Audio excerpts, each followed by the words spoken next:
We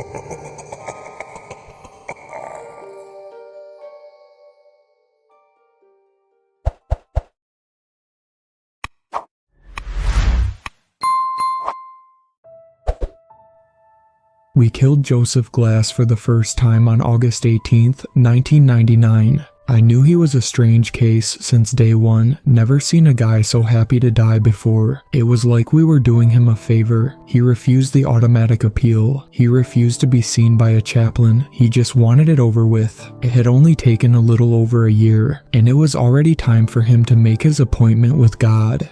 He freaked me out just passing by his cell. He was like our very own Hannibal Lecter, the way he just stood there in the back of his cell like he'd been waiting for you. The lights always burned out in any cell he was in, and maintenance had gotten tired of fixing them.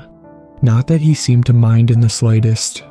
The darkness seemed to swallow his top half, and all I could see were the whites of his beady little eyes poking out of all that black. Billy drummed his baton against the bars. "Up and at 'em, cowpoke," he called in that mocking tone. "Time finally come for you to pay what you owe, you sick son of a..." "Billy," Warden Taft silenced him with a word. "If you can't act like a professional, you're going to have to sit this one out." Billy paused and licked his chapped lips. "Nah," he muttered. "This a show I can't miss." Glass seemed to tick Billy off more than any prisoner before him. He liked them to at least pretend to feel sorry for what they've done, or act scared of what's coming to him. This one didn't even have the common decency to shed a tear. He was as stone-faced as a statue, even while being marched to the chair. Billy liked to joke sometimes that we ought to take the guy out back with some car batteries and really put the fear of God into him, get him to cut out that stoic act. I think he was only half joking.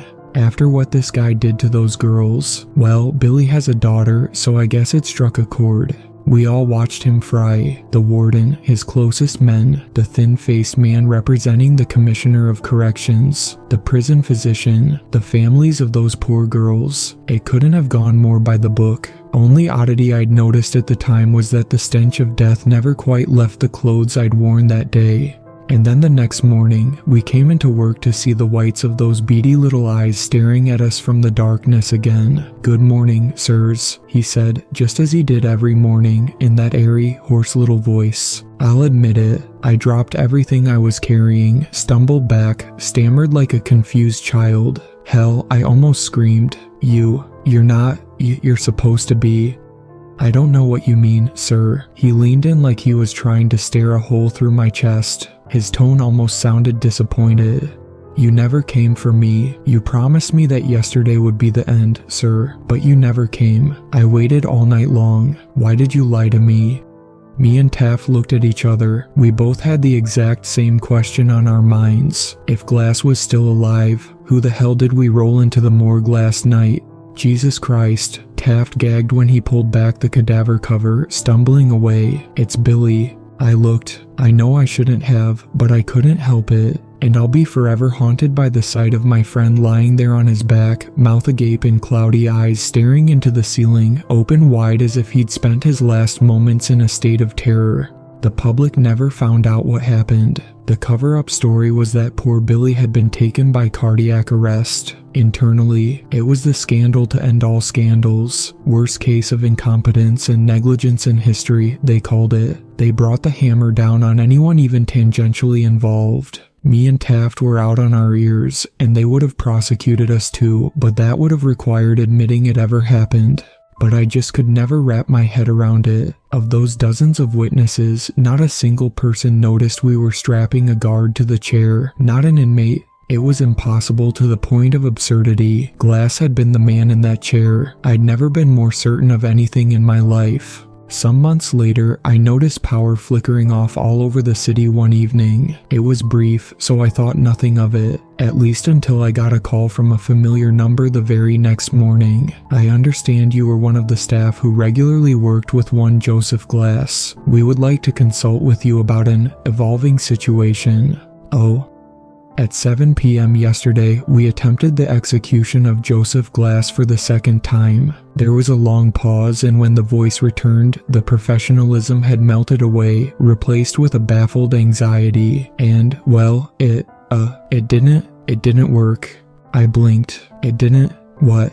There came a long sigh. Perhaps it'd be best if you saw for yourself. And just like that, me and Taft had our jobs back. Officially, Joseph Glass had been successfully executed on August 18th, 1999. Unofficially, they'd tried again 6 months later just to tie up loose ends. This time, he hadn't even had the courtesy to pretend to die. He just sat there on the chair, motionless and unaffected, while the CO who'd flipped the switch suddenly seized up and began to convulse, screaming and gnashing and wailing as electricity seared him beneath his skin, clawing at his chest until his eyes popped in his skull and rolled down his face like melted candle wax. All around him, lights flickering, machines bursting from pressure, electrical panels vomiting arcs of static. It was a mess. The feds were crawling all over this case now, from a department I've never heard of. Something about investigating preternatural activity. They told me Glass was refusing to speak with anybody but the COs who'd once cared for him. Being walked into that interrogation room almost made me feel like I, myself, was a convict being marched to his execution.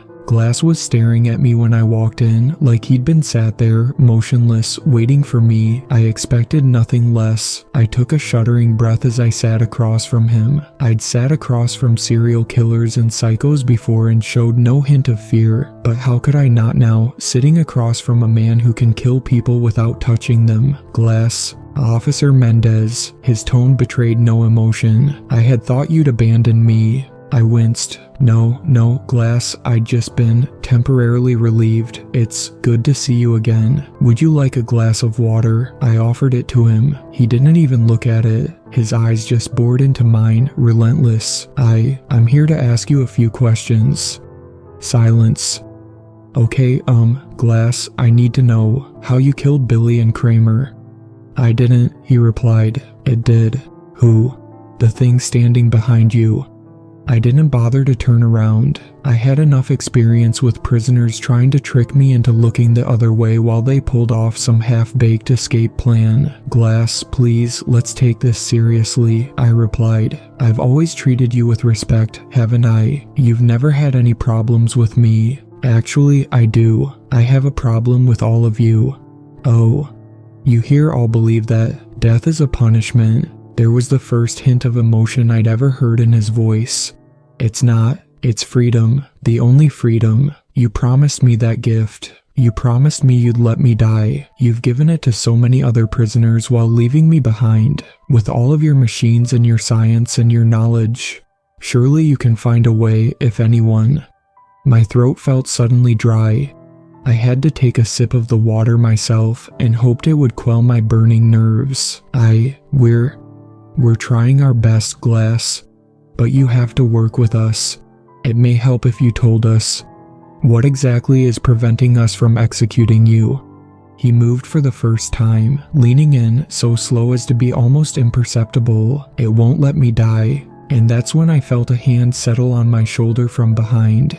Everything stopped. My lungs stopped inflating. I swear, my heart stopped beating and my blood froze in place in my veins, and it all felt so cold. I could see the hand in the corner of my eyes, long and veiny and black. I could feel the breath on the back of my neck.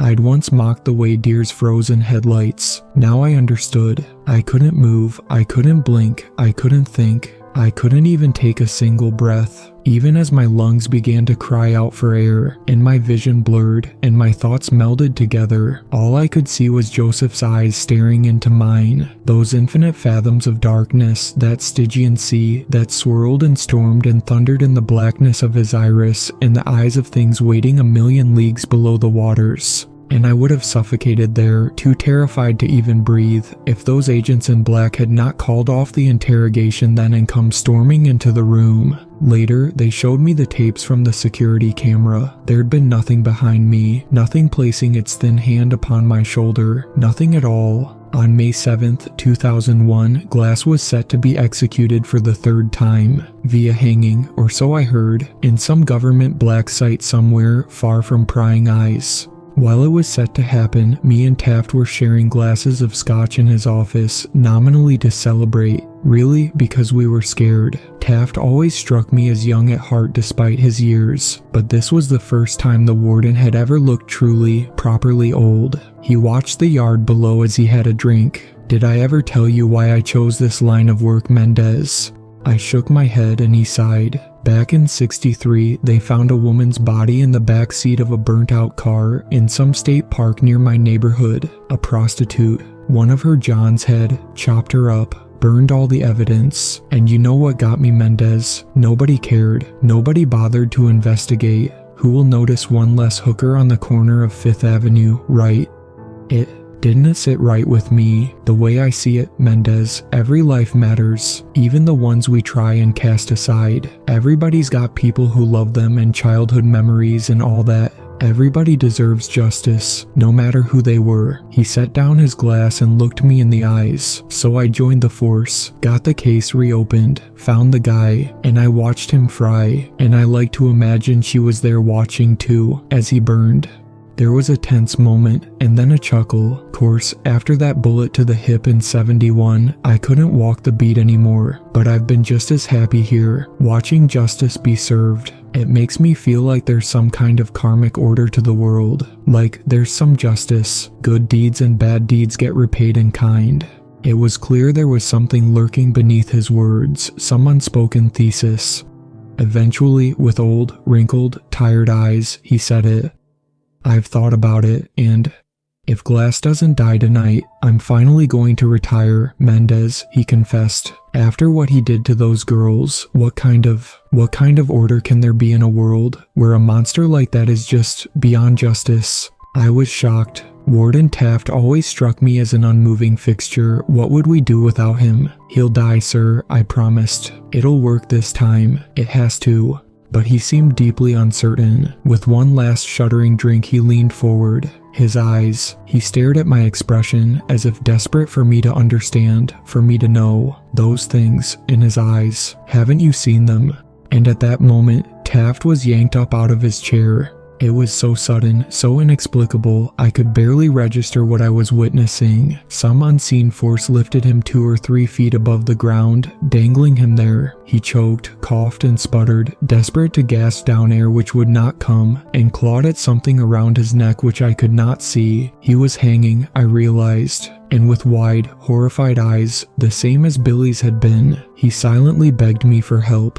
I sprang from my chair and wrapped my arms around his dangling legs. At first I tried to pull him down to the floor, but I realized it was only tightening the invisible noose around his neck. Then I tried lifting him as high as I could, which gave him some relief, but not much. Tears rolled down his face as it swelled and turned blue, and even though I could not see the noose, I could see the bruised purple skin where it had squeezed around his neck. All the while, I screamed myself hoarse, "Help! Somebody, please! Jesus Christ, we need help in here!" But nobody came. And all of a sudden, some unseen force seemed to sweep my feet out from under me. I dropped like a bag of bricks, but I was so startled I maintained my grip around the warden's legs. I fell and yanked him down with me, and his body suddenly jolted with a sickening crack. It took me a while to manage the courage to look up at him. His neck had been stretched far too long, and his head was bent to the side at almost a 90-degree angle, eyes wide, round and bloated tongue hanging from dry lips. And then whatever force had suspended him disappeared, and his body fell upon me while I screamed and screamed. I came bursting from his office to find my coworkers casually chatting and working just outside. Somehow, despite all my screaming and begging while Taft was dying, none of them had heard a thing. I took a page from Taft. I wanted out. We were dealing with something unholy here, something whose tendrils could reach any distance, and my life, who knows, maybe even my soul, was at hazard. But the agents in the sharp suits made one thing clear. If I refused to cooperate, well, I would make the perfect scapegoat for the murder of Warden Taft. I was marched into the interrogation room to find a Joseph Glass that had abandoned all pretense of humanity. His eyes had darkened to a pure black. Or perhaps he had no eyes at all, only windows into some place of outer darkness. I was shaking like a leaf as I sat in front of him, feeling more like a prisoner than he was. Mr. Glass? No reply. I shuddered, trying to focus on my little piece of paper to distract myself from the blackness of his eyes. I have some questions I'm supposed to ask you. Is that okay? Silence. I take a deep breath. How old are you, Glass? I thought it was just one of those basic questions. Conversation starters, really. I couldn't have prepared myself for his answer. I am old, child. His voice was nothing like I remembered. It was deep and low and rumbling, like there were multiple people speaking in unison, and all were equally ancient. Older than you could possibly know, older than this nation, and older even than the empire that once bore it. I had to fight the basic animal instinct to flee, focus on the questions. I thought, why did you do what you did to those girls? Just so I could feel something again, he whispered. Anything. Did you not feel the slightest bit of guilt, remorse? You asked that of me? Me who has watched empires rise and fall. He almost sounded amused. Does time feel remorse? For time has killed far more than I. But mankind is like the Hydra. All I've killed will be replaced by, essentially, identical stock and in greater numbers. And then they will die and be replaced. And so the cycle will continue forever. Did you expect me to pity them for being given the death I myself covet? Only the dead are given leave of the cycle. It is a blessing.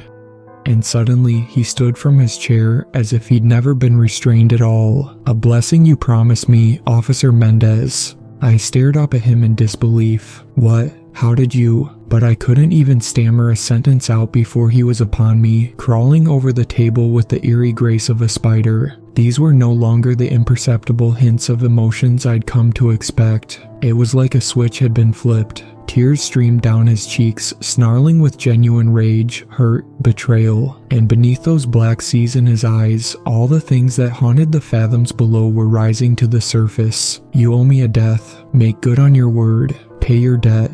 I cried out and recoiled from his every touch with disgust. But he was stronger than he looked. I couldn't worm my way out of his impossible grip. I won't. Get off of me, you sick bastard. Do it. Pay me what you owe. It was like 1,000 different voices screaming in my ear. Straining and weeping, I locked my hands around his neck and pressed my thumbs against his throat, trying to strangle him. But instead I could just feel that grip upon my own neck, squeezing the life out of myself as my lungs burned for air. Yet I kept pressing harder and harder, as if hoping I might somehow break through whatever unholy force was protecting him.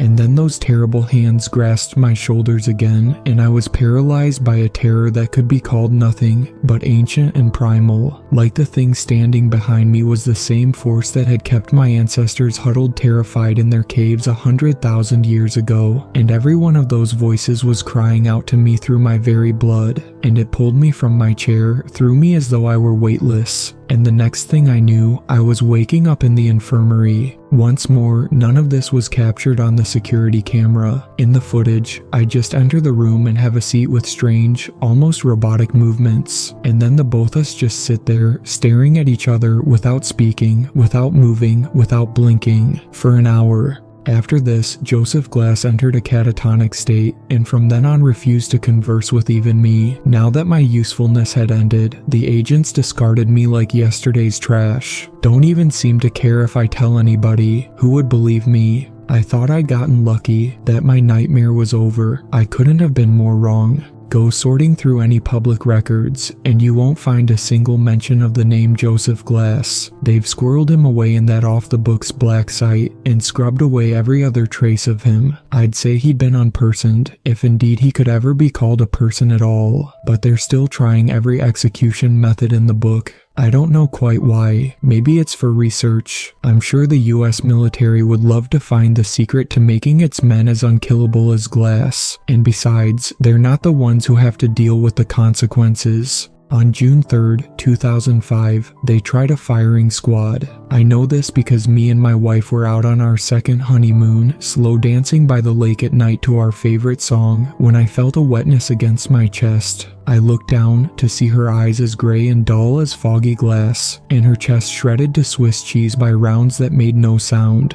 On December 23rd, 2012, they tried lethal injection. That was the day they found my son's car wrapped around a tree, and baffled coroners discovered that he was dead before the accident even occurred, his bloodstream polluted with Pavilon and potassium chloride. It's been years since I've isolated myself from everyone I knew, hermiting away in this cabin out in the middle of nowhere, and yet the stench of death still follows me. Just a couple years ago, I found a news report mentioning my nephew. Apparently, he'd been found completely exsanguinated, his veins emptied utterly despite no signs of a struggle. God knows what kind of arcane methods of execution they're trying by now. He's not going to let me walk away from this, not while I still owe him a debt. But I've been doing some research too. Research into those untold legions of things I witnessed staring up from that blackened sea in Glass's eyes. I've learned things men were not meant to know. Practiced rites, assembled tools, ingredients, and I think I know where they're keeping him. Even though they blindfolded me, I counted the second between every turn on our way to the black site, and I've since spent weeks watching the place, cataloging every entry point. Maybe I'm slipping into madness, or maybe I've truly found the way to put an end to the horror, to finally give this monster the justice that Taft would have wanted for him. Joseph Glass had been right about one single thing: I have to pay what I owe, even if it kills me.